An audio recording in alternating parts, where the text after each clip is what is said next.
Exatamente 16 anos.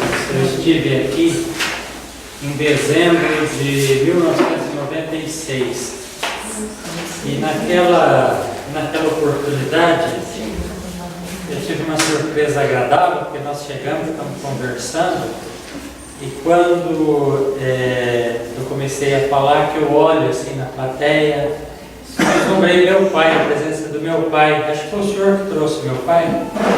Veio com meu irmão. Seu irmão. Sei que alguém que morava em Monte Aprazível trouxe meu pai. E a gente se emociona, né, no momento. Foi uma surpresa que eu não esperava. E hoje ele pode até estar aqui presente entre nós, né, mas numa outra circunstância desse projeto de corpo material. Jesus, nas suas andanças pela terra, ele costumava falar por parábolas, pequenas histórias, pequenas frases que ficaram marcadas para todo sempre, e vai continuar, porque Jesus é sempre atual. E essas parábolas, elas eram anotadas em pergaminhos, que nada mais era do que couro de animais, cabritos, cabras, ovelhas. Esses couros eram separados e as criaturas faziam anotações. Imagine eu fazendo anotações com a minha letra, ninguém ia entender. E ele disse numa dessas parábolas: entrai pela porta estreita, porque a porta da perdição é larga, e o caminho que a ela conduz é espaçoso. E há muitos que por ela entram. Como a porta da vida é pequena, e como o caminho que ela conduz é estreito, e como há poucos que a encontram. Alguém lhe tendo feito esta pergunta: Senhor, haverá os que se salvam? Ele lhe respondeu: fazei esforços para entrar pela porta estreita, porque eu vos asseguro que vários procurarão por ela entrar e não poderão. E quando o pai de família tiver entrado e fechado a porta, e vós estando do lado de fora, começardes a bater, dizendo: Senhor, abri-nos, ele vos responderá: eu não sei de onde sois. Então recomeçareis a dizer: comemos e bebemos em vossa presença e nos ensinastes em nossas praças públicas. E ele vos responderá: eu não sei de onde sois, retirai-vos de mim, todos vós que cometeis injustiças, maldades, no evangelho está a iniquidade. Isso não acontece apenas com os ateus, os chamados ateus. Isso também ocorre com os religiosos de todas as crenças, que se equivocam, né, achando que o rótulo religioso salva, quando o rótulo religioso não salva ninguém. O que salva é a nossa modificação interior, nossa reforma íntima.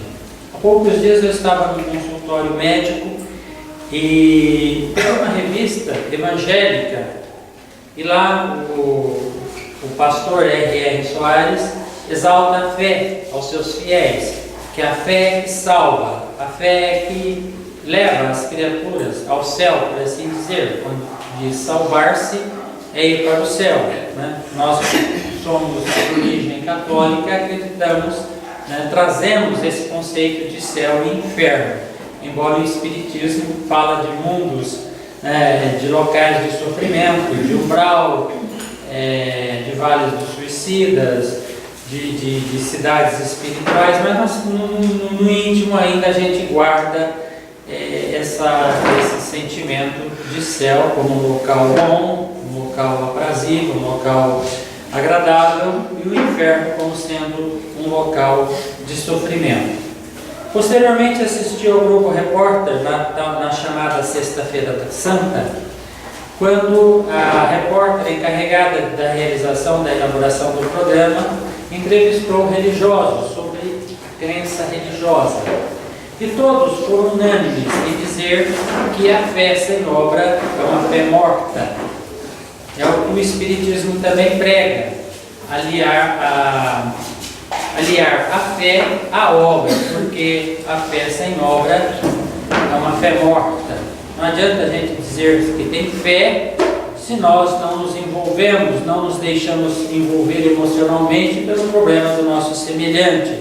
Se a gente não dá um passo, não atravessa a rua em favor de alguém, não se dispõe a ajudar, fecha nos seus problemas, na sua indiferença e apenas louvando ao Senhor, meditando, refletindo, jejuando, isso não vai nos levar a lugar algum. Vai fazer com que a gente retorne futuramente em nova reencarnação e coloque em prática aquilo que nós aprendemos, aquilo que nós guardamos na nossa consciência, na nossa inteligência. Nós temos que transformar isso em trabalho, em virtude, em benefício do nosso próximo. O nosso amigo Eurípides Barçanufo, que na sua última passagem pela Terra viveu em Sacramento, Minas Gerais, ao desencarnar ele foi incumbido pela Mãe Maria Santíssima de construir no mundo espiritual, nos céus do Triângulo Mineiro, um hospital chamado de Hospital Esperança. O Hospital Esperança tem como incumbência, como finalidade maior, acolher religiosos equivocados, religiosos de todas as crenças, aqueles que tiveram um rótulo, foram fiéis a esse rótulo, se dedicaram, mas que não se reformaram, não se modificaram, não melhoraram. E o Dr. Inácio Ferreira fala muito nos seus livros que infelizmente está lotado de espíritas equivocados, porque acharam que frequentando a casa espírita, ouvindo palestra, tomando passe, estariam salvos, por assim dizer, né? E não se reformaram intimamente, não se modificaram, não buscaram vivenciar aquilo que Jesus nos ensinou, aquilo que Jesus nos deixou. Então é um hospital que tem 10.000 leitos e que está sempre lotado. Todos nós viemos para a encarnação com uma programação e objetivos traçados, no sentido de sempre melhorar a nossa condição espiritual. Nós não estamos aqui na Terra em piquenique. Temos os nossos momentos de lazer, momento de alegria, momento de felicidade, momento de tristeza. Mas a nossa felicidade não é plena, porque Jesus já alertou, a felicidade não é desse mundo. Ou seja, ninguém deve esperar uma felicidade plena aqui na Terra, uma felicidade completa. Às vezes nós estamos bem intimamente, os nossos problemas estão harmonizados, estão tranquilos, a nossa família caminha tudo bem, mas de repente a morte de um amigo nos pega de surpresa, um acidente, uma tragédia já nos abala emocionalmente, já mexe com o nosso emocional. Então por isso que nós não temos uma felicidade plena aqui na Terra. Mas nem por isso que nós devemos viver de forma pessimista, né? Nós temos que procurar viver de uma forma otimista, acreditando, né, que Deus é bom, que Ele nos ama, que Ele quer o melhor para nós. Todos nós passamos por fases difíceis, mas temos que encarar essas fases como uma fase passageira, que tempos melhores virão. Todos nós somos espíritos comprometidos com o nosso passado, razão pela qual estarmos vinculados a um planeta de expiações e provas, que pode ser considerado também um hospital de almas caídas, tendo oportunidade de tratamento e reerguimento. Então veja bem, a Terra pode ser considerada um hospital. Nós estamos aqui em tratamento, todos nós, ao reencarnarmos, trazemos nossas mazelas espirituais gravadas no nosso perispírito, resgates a serem realizados, provas e expiações a serem vivenciadas. E por melhor que seja o tratamento num hospital, né, por melhor que a gente fique acomodado, alojado num hospital, a gente não se sente bem. Nós temos o desejo de retornar para a nossa casa. Então a Terra é um hospital. Estamos bem aqui, nos sentimos bem, acostumamos, mas aqui não é a nossa morada definitiva, nós estamos aqui de passagem. Um dia retornaremos a nossa verdadeira pátria, que é espiritual. Só que essa separação ela é dolorosa, porque nós estamos habituados aqui, nós estamos acostumados. E quando nós partimos, nós sentimos. Quem fica, sente, mas quem parte, sente mais ainda. Porque deixa o lar que está habituado, a família, os amigos, o ambiente, onde vivenciou muito tempo. Então a criatura sofre, né? Nós temos um trabalho de dialogar com os espíritos há cerca de 30 anos, aproximadamente. Então eles reclamam como é duro essa separação, né? Eles falam, vocês ficam aqui, mas nós partimos e nem sempre a gente reencontra os nossos amigos, os nossos familiares. Nem sempre, eu costumo dizer para as pessoas lá nos nossos grupos de estudo, não imaginem que o dia que vocês desencarnar, papai e mamãe estarão de braços estendidos. Alguns têm esses méritos, mas nem todos têm. Às vezes seremos acolhidos por outros amigos e com o tempo teremos a oportunidade de reencontrar os nossos familiares, os nossos entes queridos. Eu digo sempre, se vocês enxergarem uma pequena luz, abracem essa luz. Não fiquem esperando que Jesus venha buscar, porque nesses nossos diálogos nós conversamos com os nossos irmãos evangélicos desencarnados, eles nos dão um trabalho danado, porque eles querem Jesus. Eles querem Jesus em pessoa, né? E quem está se afogando, seja uma corda, um cipó, aquilo que puder nos salvar, é importante, nós devemos aproveitar. Então ninguém espere também que ao desencarnar vai ter uma audiência com Jesus, viu gente? Isso é para as grandes almas, para os grandes missionários que passaram pela terra, se dedicando à prática do bem. E me fez lembrar, eu acho que até passei para o Juraci esse e-mail, denominado Humor Espírita. Tinha uma fila de pessoas querendo falar com Jesus. E a última da fila era uma senhora. E acho que 2 espíritas perguntaram para ela qual era o critério, né, naquela fila para poder falar com Jesus. Aí ela disse, olha, o critério aqui é o trabalho no bem, é o amor ao próximo, a dedicação em favor do próximo. E que número que é a senhora? 5.600.000 e alguma coisa. E qual o nome da senhora? Olha, na Terra eu fui muito conhecida por Maria Teresa de Calcutá. Nossa. Se ela era 5.600.000 e alguma coisa, imagine agora. Então essa mensagem vem nos falar, né, para a gente não ter essa pretensão, né, de ter aí uma audiência com Jesus, porque os nossos irmãos católicos vão para o céu ou vão ficar contemplando o rosto de Deus, ou vão sentar à direita de Deus. Na verdade, a vida prossegue, a vida continua, a vida é ação, a vida é trabalho, a vida é estudo, né? E lá nós não teremos o corpo físico que precisa de 8 horas de descanso. A 1, 2 horas de descanso está bom. Então, por isso se trabalha muito, se estuda muito, tem oportunidade de crescimento, de melhorar o nosso nível intelectual.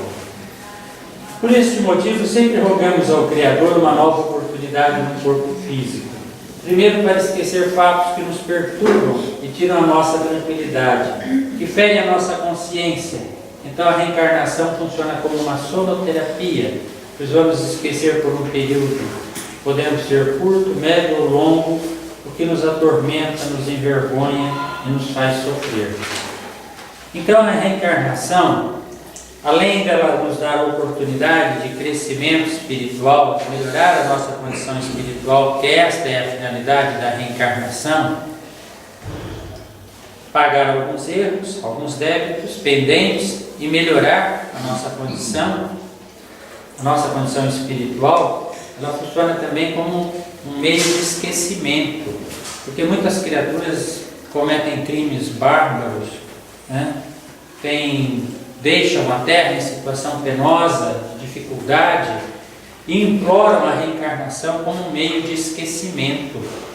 Porque quando nós estamos com algum problema, alguma dificuldade, algum transtorno, alguma frustração, quando nós dormimos é um alívio, nós esquecemos. Quando acordamos, volta tudo, o problema está aí para ser encarado, para ser solucionado.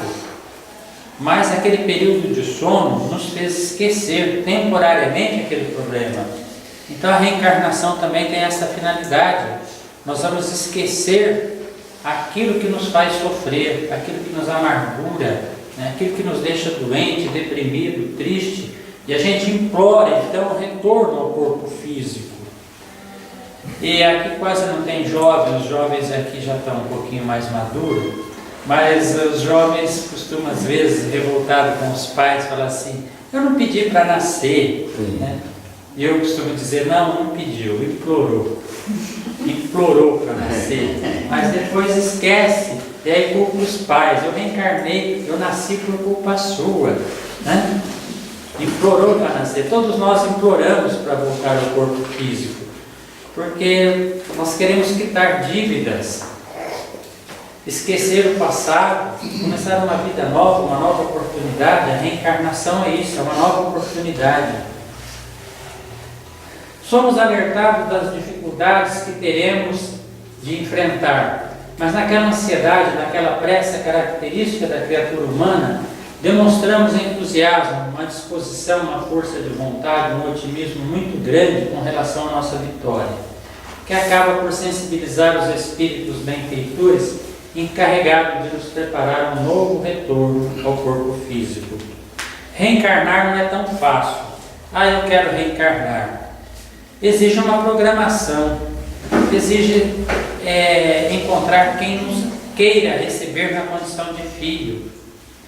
E está ficando difícil a reencarnação, porque os casais não estão querendo ter muitos filhos, perceberam que filho dá trabalho, dá despesa, filho fica caro. Então, estão limitando. As famílias de maior poder aquisitivo são as que têm menos filhos, um filho, 2 no máximo, né? Então está complicado a reencarnação. E a gente, quando vai reencarnar, reencarna cheio de esperança, fazendo aquele propósito: não, dessa vez vai ser diferente. Eu vou ser diferente, eu vou ter mais paciência, eu vou ter mais tolerância, eu vou ser mais caridoso, mais generoso, mais bondoso. Vai ser tudo diferente. Infelizmente, nós reencarnamos e esquecemos os compromissos, os votos prestados. Eu só não sei se nós temos que assinar lá termo de compromisso, alguma coisa assim, termo de responsabilidade. Eu não li nenhum livro, autor espiritual nenhum falou sobre esse assunto, mas é possível que a gente assine algum termo de responsabilidade, de compromisso, né? A gente deixa algum termo assinado, e para isso tem que espíritos benfeitores endossarem ou avalizarem o nosso retorno aqui ao corpo físico, tanto que tem aqueles que se comprometem a nos ajudar aqui na Terra, são os chamados anjos de guarda, os guias espirituais, né? E a gente faz aquele propósito e depois chega aqui, esquece, não quer compromisso, porque os prazeres nos convidam. É melhor a vida de prazer do que aquela vida de compromisso. É melhor estar em casa, né, sentado no sofá assistindo televisão, do que estar numa casa espírita, do que estar procurando essa sintonia com o Criador. Porque aqui na Terra nós vamos encontrar pessoas queridas, pessoas amigas, mas vamos encontrar também desafetos, antigos adversários, antigas paixões que poderão nos arrastar para o comprometimento moral. Então é difícil a vida aqui na Terra. Se desencarnar nós temos medo, reencarnar também dá medo, porque nós vamos começar uma vida nova. Nós vamos encontrar apoio, né, os nossos pais, aqueles que os têm, amigos, pessoas amigas. Na nossa vida a gente vai encontrando pessoas amigas, pessoas que nos auxiliam, mas nós vamos encontrando espinhos também. E tem um grande risco principalmente para os homens, na idade aí de 50, 60 anos, eles costumam encontrar as suas almas gêmeas, com 20, 25 anos. Falando desse tema lá no nosso centro, em General Salgado, tinha uma jovem senhora solteira, de uns 55 anos. Quando eu falei assim, encontrar as antigas paixões, ela falou: eu ainda não encontrei a minha. Fazer o quê, né? Talvez ela não precisou passar por essa provação, e talvez ela tenha que passar essa provação de não ter uma companhia nesta vida.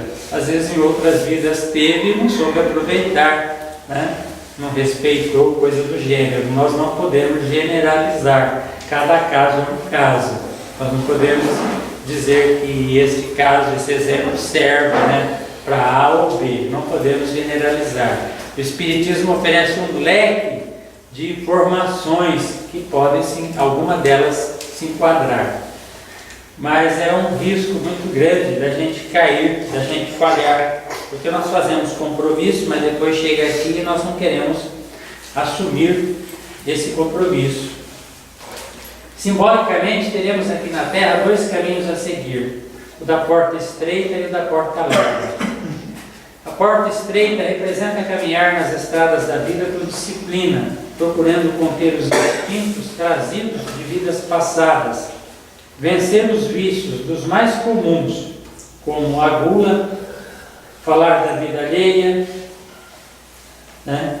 E a gente costuma sempre pegar no pé de quem usa um cigarrinho, toma uma birita, e agora tem aquelas substâncias entorpecentes mais pesadas, né?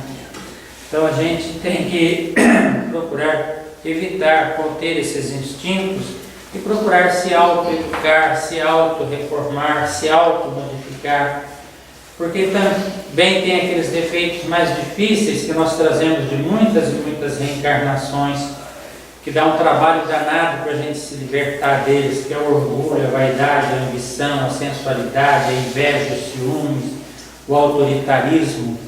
São defeitos difíceis da gente se libertar deles. Às vezes, em cada passagem pela Terra, nós conseguimos melhorar um pouquinho em algum desses itens, mas é complicado, porque são vícios que nós trazemos arraigados de longa data, de muitos séculos, né? A gente tem que começar por aqueles mais simples, os mais basicão, para depois tentar trabalhar estes outros, procurando sempre pôr em prática os ensinamentos de Jesus, porque Ele disse que Ele é o caminho, o modelo e a vida. Ninguém vai ao Pai senão por Ele. Então nós temos que ter em Jesus o nosso professor, o nosso ídolo. Infelizmente as criaturas aqui na Terra, elas buscam os seus ídolos nos meios artísticos, nos meios esportivos, né? E às vezes se decepcionam, porque as criaturas sempre falham, todos nós falhamos. Eu li na internet que no ano de 2012, o nome em que os cartórios mais registraram crianças do sexo masculino foi Davi Luca, o filho do Neymar.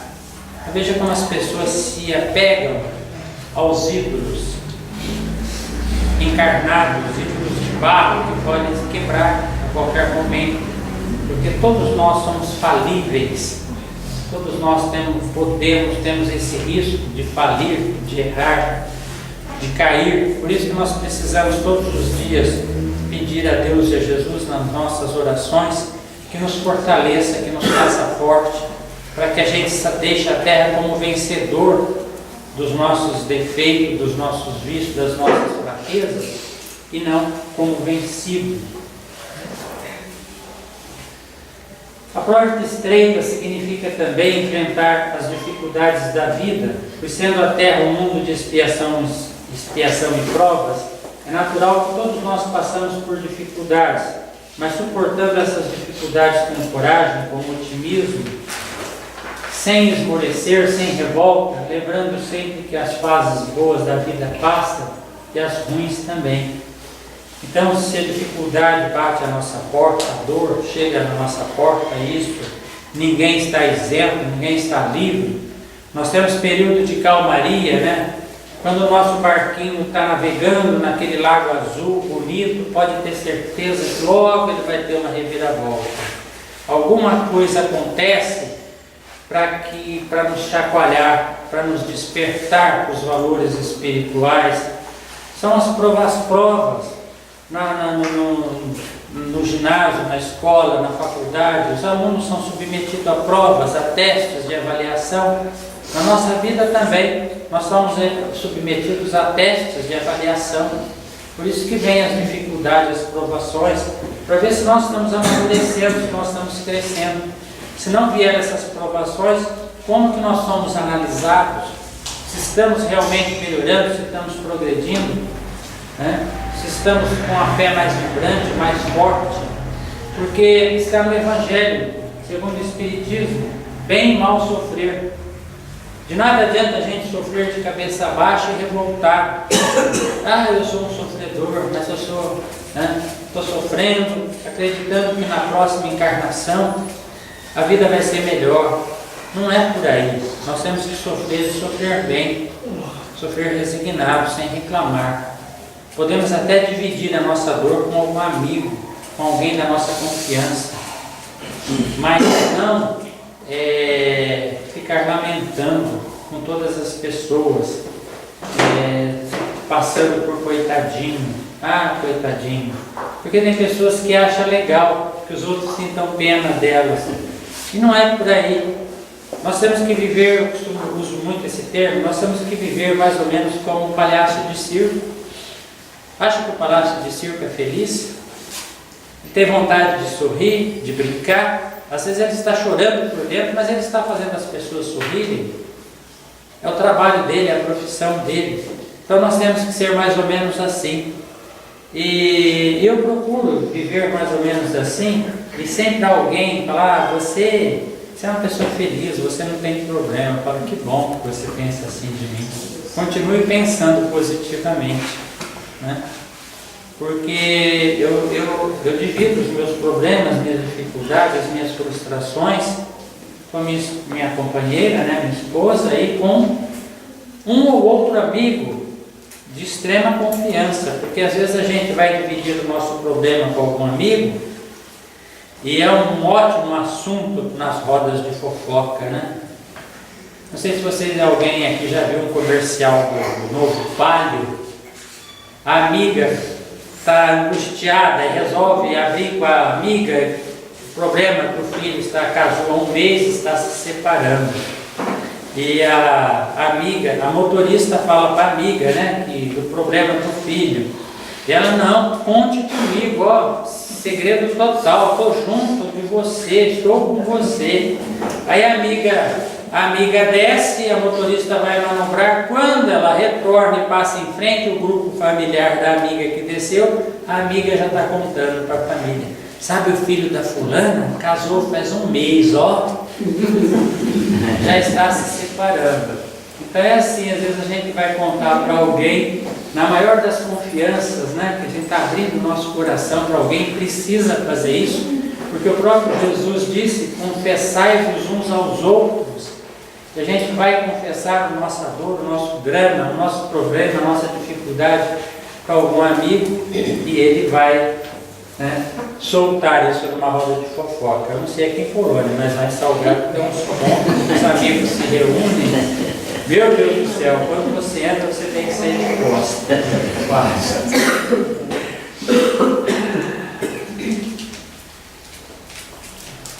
Infelizmente,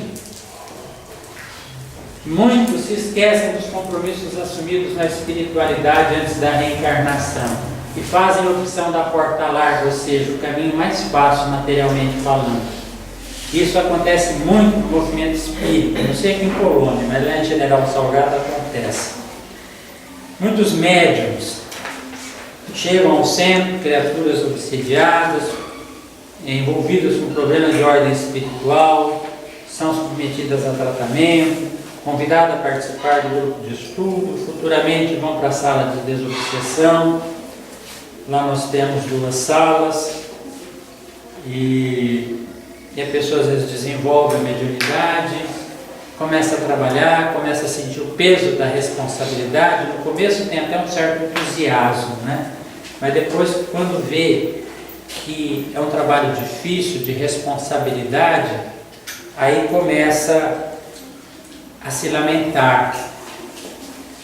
Tinha uma senhora, jovem senhora, médium, dotada de uma faculdade muito bonita, fazia desdobramento durante o decorrer dos trabalhos, visitava pessoas internadas em hospitais, trazia obsessores, socorria criaturas desencarnadas em acidentes, era levada porque os espíritos benfeitores necessitam de um perispírito mais materializado, que funciona como um imã para trazer criaturas, né, para socorrer criaturas que estão presas nos despojos do corpo físico, ou presas no local do acidente, locais de tragédia, precisa desses médiuns.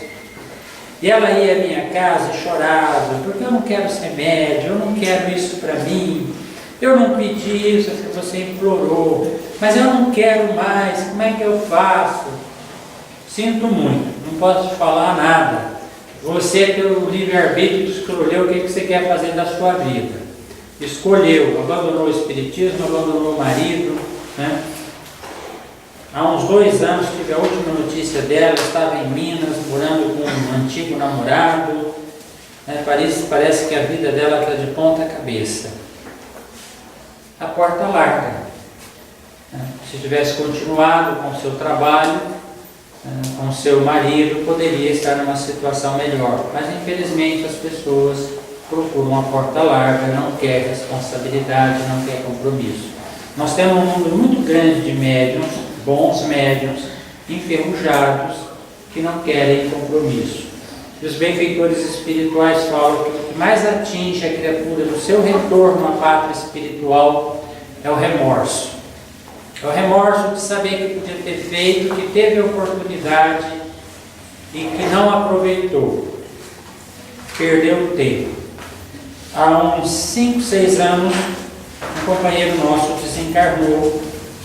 Ele até colaborava conosco, fazia palestra, era uma criatura muito culta, muito inteligente, mas nunca quis compromisso maior. Nunca quis comprometimento maior com a casa. Era estudioso, participava do grupo de estudo. Eu gostava da presença dele no grupo de estudo, porque ele era muito inteligente, muito culto. E desencarnou.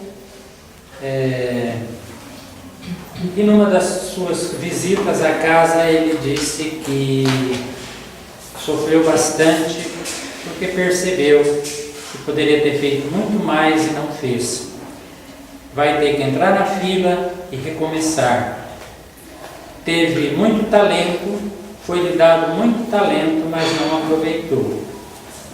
Então isso acontece com uma grande maioria, né, de frequentadores da casa espírita, porque as pessoas não querem comprometimento. Não sei aqui em Colônia, mas lá em General Salgado nós temos uma frequência às vezes de 100 pessoas, 150, reunindo todos que participam das atividades da casa e aqueles que vão tomar passe, digamos que tenha lá 150, 200 participantes, simpatizantes. Mas quando você faz uma promoção, meia dúzia comparece. É difícil. As pessoas não querem comprometimento, não querem trabalhar.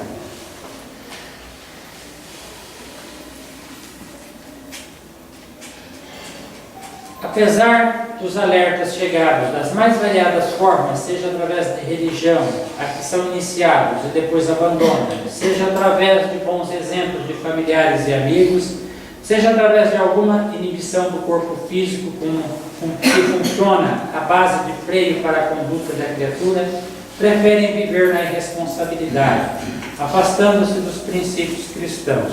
Ninguém passa pela terra sem ouvir falar de Jesus. Todo mundo ouve, né? Porque aqui não falando em termos de Brasil, não sei em termos de mundo, mas aqui em termos de Brasil a grande maioria das pessoas tem uma religião. Um ou outro se diz ateu, mas na hora da chuva de pedra, de tempestade, lembra de Deus. Fala que não acredita em Deus, só que na hora do perigo chama por Deus. Então as pessoas têm contato com a religião, né? tem a oportunidade de ouvir ensinamentos de Jesus, ensinamentos evangélicos, mas não aproveita, prefere afastar-se, prefere viver, né, mais envolvidos com os prazeres materiais. O que dá prazer carnal é mais rápido de ser sentido, porém é mais penoso de sofrer as consequências. Por isso que a gente costuma dizer no Espiritismo que a plantação é livre, a colheita é obrigatória. Então nós podemos plantar o que nós quisermos, mas depois nós teremos que colher. E é muito mais fácil entregar-se ao adultério do que preservar a fidelidade. É mais rápido enriquecer de forma ilícita do que trabalhando com afinco e resignado. Então, as criaturas voltadas para o materialismo, tem criaturas que não se importam de que forma ela vai melhorar a sua vida. O importante para ela, ela acha que a felicidade, o bem-estar está no materialismo. E ela usa de meios ardilosos, de meios criminosos até, para se enriquecer. Que depois não vai adiantar nada, ninguém leva nada no túmulo, vai passar para o outro lado da vida um espírito falido, pobre, e o que é pior, fica revoltado quando vê genros e noras dilapidando o seu patrimônio. Isso eu ouço sempre lá nos nossos trabalhos, no diálogo que nós temos com os espíritos, como eles reclamam, né, de ter trabalhado tanto, feito tanta economia, e agora os seus bens, o seu patrimônio está sendo dilapidado pelos seus herdeiros. O que vamos fazer? Porque essas criaturas envolvidas no seu egoísmo material esqueceram de apresentar Jesus para os seus familiares, para os seus filhos. Não apresentaram Jesus. Porque as criaturas, eles nascem um filho, eles se preocupam já com o futuro da criança. Já abre uma caderneta de poupança.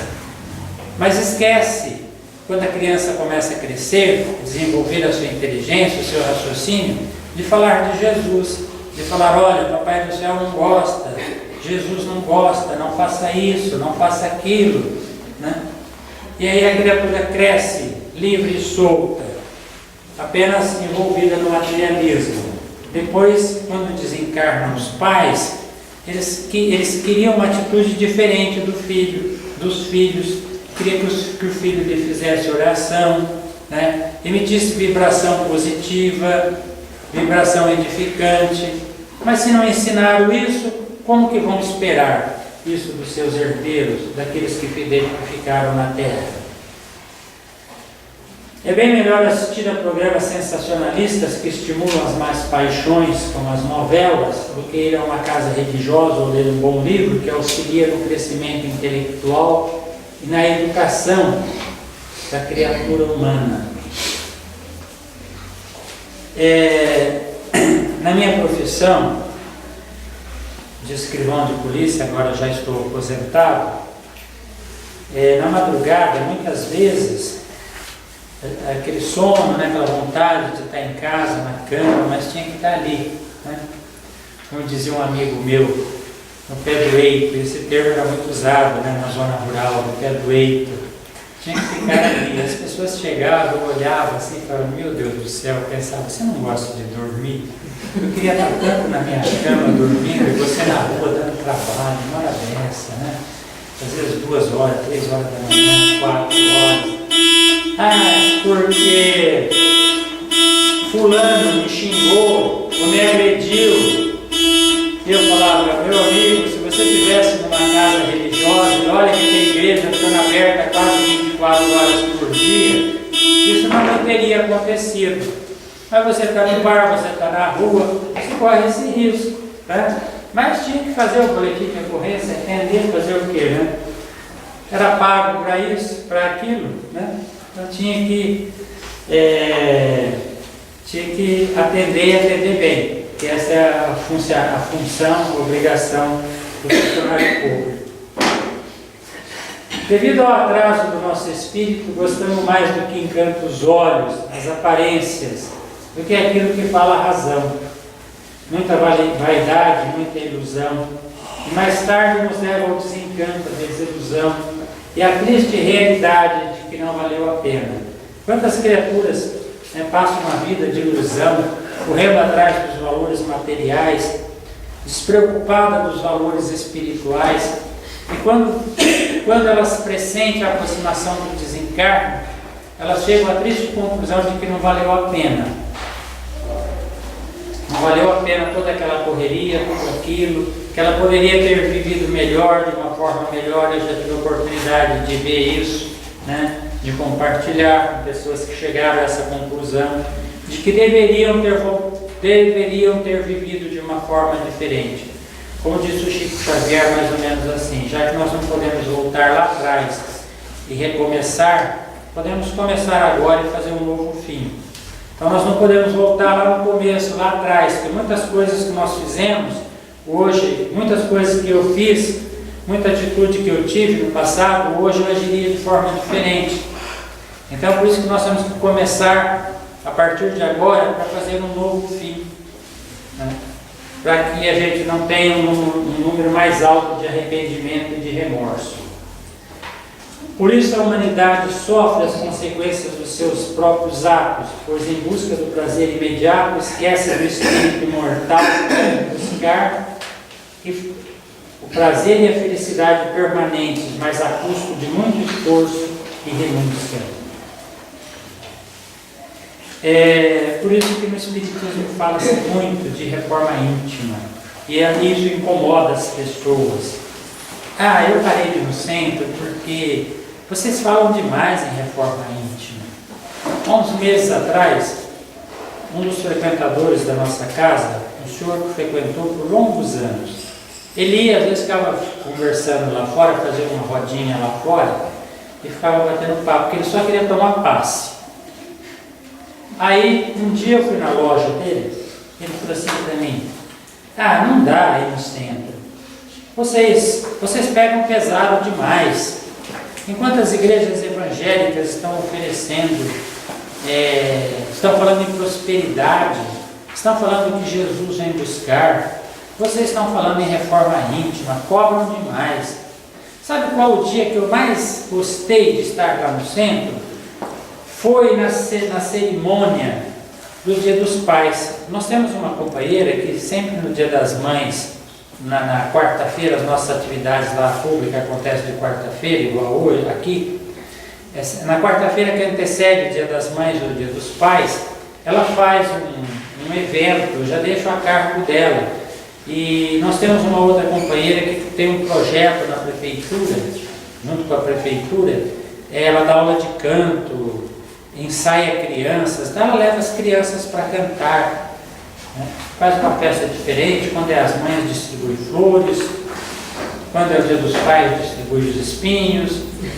E ele disse que o que eu mais gostei foi a solenidade do Dia dos Pais, aquelas crianças cantando. Foi o dia que eu saí de lá mais feliz, mais aliviado. Passado alguns meses, foi desfeito um casamento de mais de 30 anos.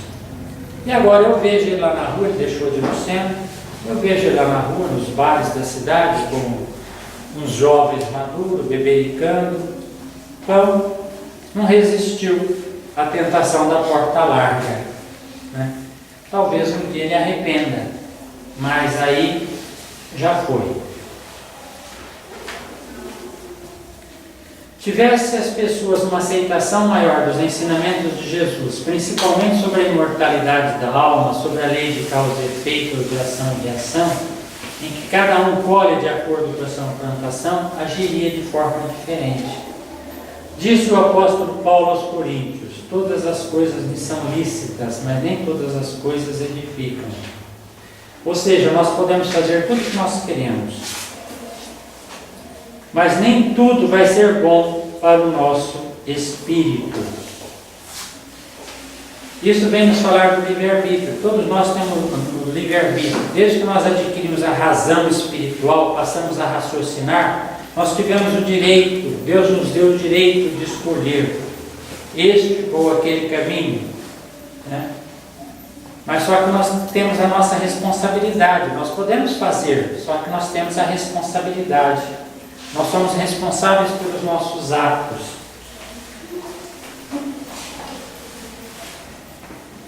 Como seres humanos, como os espíritos passíveis de erro, seria impossível vivermos uma vida santificada.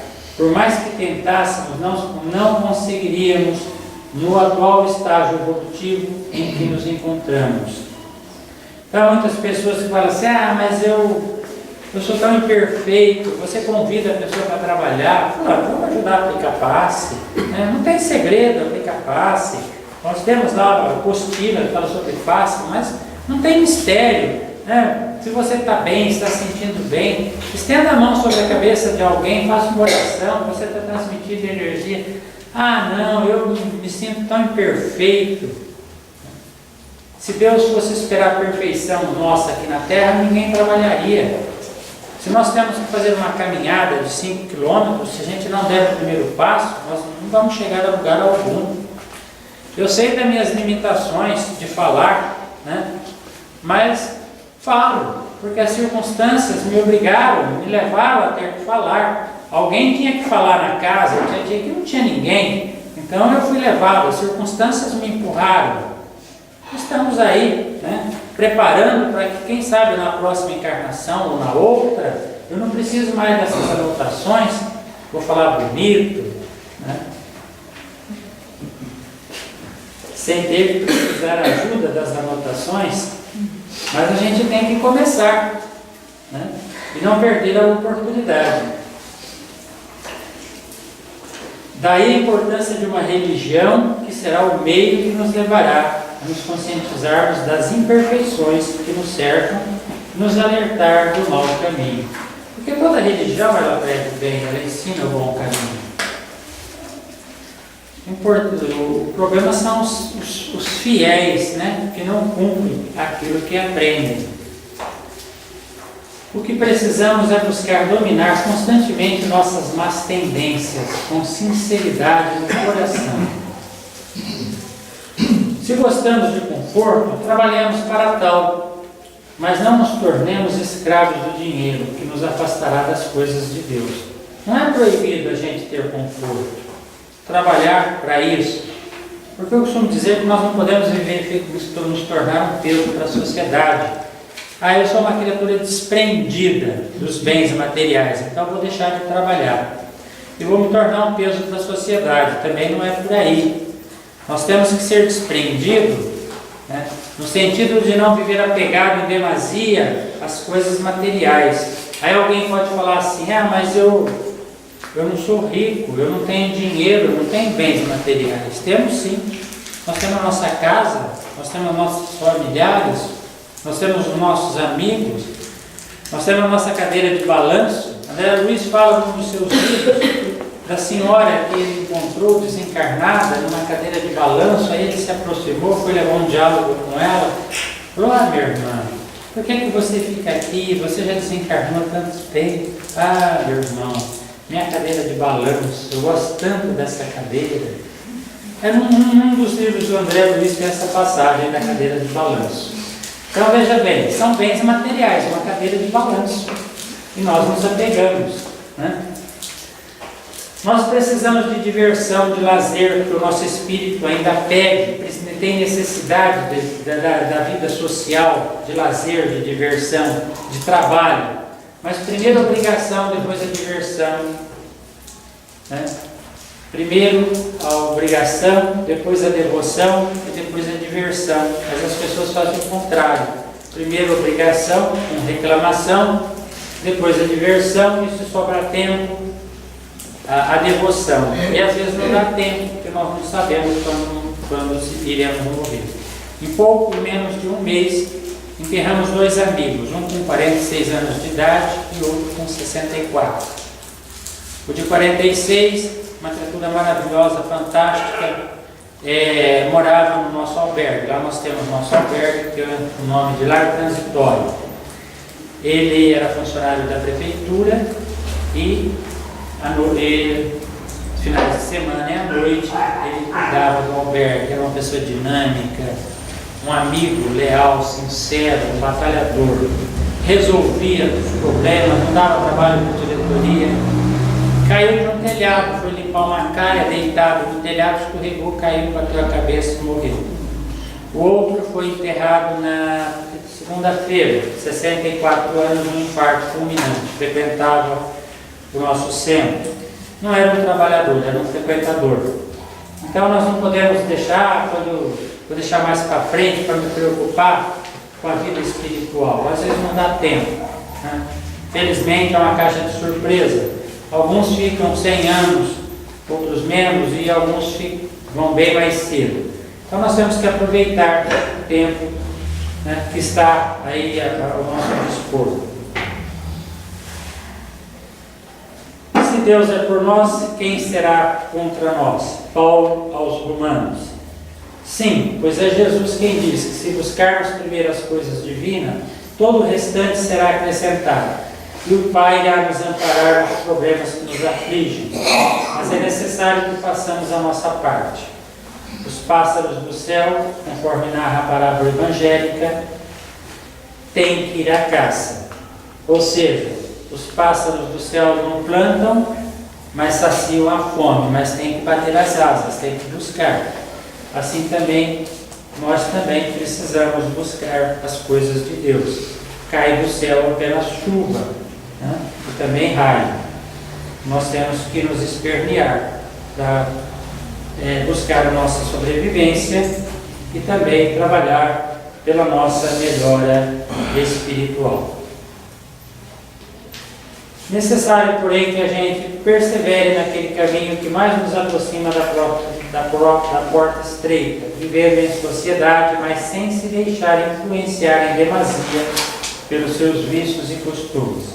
Viver no mundo, mas sem aderir em demasia ao mundo. Ou seja, nós estamos no mundo, mas nós não podemos vivenciar, se apegar em demasia às coisas do mundo. Nós precisamos viver com todos os tipos de pessoas, mas tirar de cada um aquilo que ela oferece de bom, aquilo que a gente entende que é positivo para nós. Hoje no Espiritismo criou-se uma palavra diferente, alteridade, que significa conviver com as diferenças, muito utilizada pelo teu parente Aguinaldo Paviani. Alteridade, né? Que também usada pelo Vanderlei Soares de Oliveira, é uma palavra nova que surgiu de uns anos para cá, que é conviver com as diferenças, né? Está muito aí na onda o combate aos preconceitos. Então nós temos que viver com as pessoas, conviver com as pessoas e tirar delas aquilo que a gente acha que serve para nós. Porque às vezes a pessoa tem algo de bom, algo de positivo, algo de edificante, que pode nos ser útil. E rejeitar aquilo que nós entendemos que não vai ser bom para o nosso espírito, né, para a nossa forma de viver. Gente, o tempo está passando, alguns já estão cochilando. Eu preparei aqui para falar com vocês até as 10 da noite, mas como eu acredito que a Globo irá mostrar o jogo do Corinthians de novo, então acho que já é hora da gente encerrando, né, a nossa fala, lembrando sempre do filósofo Sócrates: conhece-te a ti mesmo. Todos nós precisamos fazer uma auto-reflexão todos os dias da nossa vida, porque às vezes a gente dá umas derrapadas, né? Tinha um amigo que falava, já desencarnou, falava: hoje eu pisei na bola, né? Às vezes a gente pisa na bola durante o dia, a gente faz alguma coisa e depois, quando a gente coloca a cabeça no travesseiro, aquilo cobra de nós. Então nós precisamos fazer uma autoavaliação da nossa vida, onde nós estamos errando, onde nós estamos acertando, e procurar se reformar, né? Se retificar, não persistir no erro, porque diz-se: errar é humano, perseverar no erro é burrice. Então, se nós erramos hoje, Vamos procurar não errar amanhã, cometer o mesmo erro amanhã. Poderemos cometer outro, mas diferente, mas não permanecer naquele mesmo erro. Porque nós estamos aqui para modificar, para crescer, para melhorar a nossa condição espiritual. Então devemos aproveitar a oportunidade e não perseverar no erro. E veja bem como Jesus é bondoso para conosco. A proposta dele para ser ampliada a nossa autoestima. Vós sois deuses, pois brilhe a vossa luz. É uma palavra de autoajuda de Jesus, um estímulo para que a gente cresça. Somos deuses, ou seja, somos filhos de Deus. Então nós nascemos, somos criados para ter luz e não para viver nas trevas. Agora depende do nosso esforço, porque ninguém cresce de carona.